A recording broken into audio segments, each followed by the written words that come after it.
अध्याय में विश्वरूप का वर्णन है। मत कर्म कृन मत कर्मो मद्भक्ता संवर्धिता निर्वैरः सर्वभूतेषु यः समामेति पांडव। भगवान कहते हैं कि जो मेरे लिए कर्म करता है, मेरे सत्संग को सुनता है, संसार में आसक्त नहीं होता और किसी से भी राग और द्वेष नहीं करता, वो सहज में मेरे को प्राप्त हो जाएगा। परमात्मा की भक्ति में और हमारे प्रयत्न करने में बहुत अंतर होता है।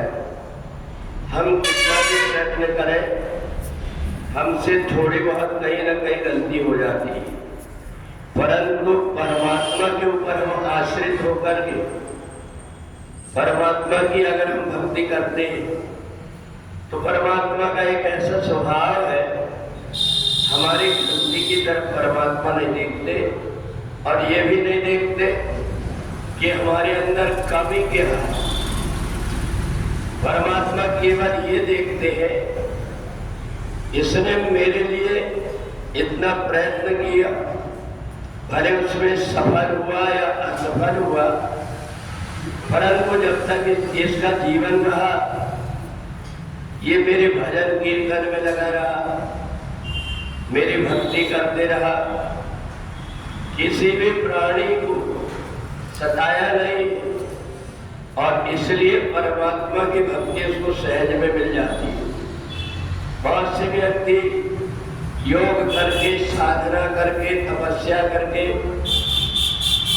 परमात्मा को प्राप्त करते हैं, पर परमात्मा को प्राप्त करने के लिए वो जितने भी प्रयत्न करते हैं, उसके बाद में भी उसको वह नहीं मिल पाता जो परमात्मा की केवल भक्ति से मिल जाता। और इसलिए भगवान ने 12वें अध्याय में भक्ति करने में हमसे जो कुछ गलतियां हो जाती हैं, उन गलतियों को सुधार करके अर्जुन से कहा कि मेरे को भक्ति करने वाला व्यक्ति अति प्रिय है,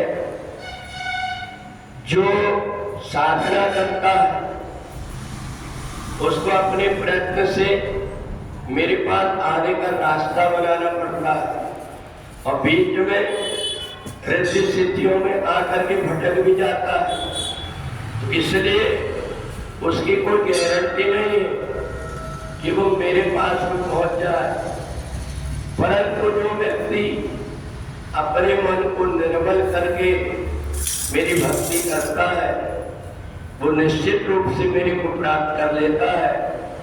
और एक बात और होती है, जो भक्त होता है वो अकेला नहीं होता, हमेशा जिस परमात्मा की वो भक्ति करता है वो उसके हमेशा साथ रहता है और इसलिए ऐसा व्यक्ति परम आनंद में रहता है।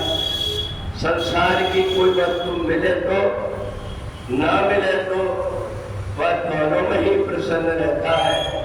तो इसलिए 4वें अध्याय में भगवान ने स्वतः अर्जुन को अपना रूप दिखाया और ये भी कह दिया, अपने प्रयत्न से बहुत कम व्यक्ति देख पाते हैं, पर जिसके ऊपर परमात्मा की कृपा होती है वो ये भी देख पाता है और परमात्मा की भक्ति भी कर पाता है।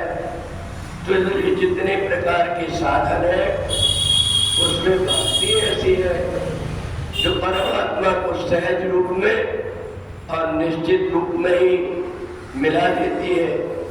इसलिए अपने को सब प्रकार के प्रबंध, अपना ज्ञान का अभिमान, ये सब छोड़ करके परमात्मा की भक्ति करना चाहिए ताकि हमारा आवागमन का बंधन छूट जाए। बोले वृंदावन।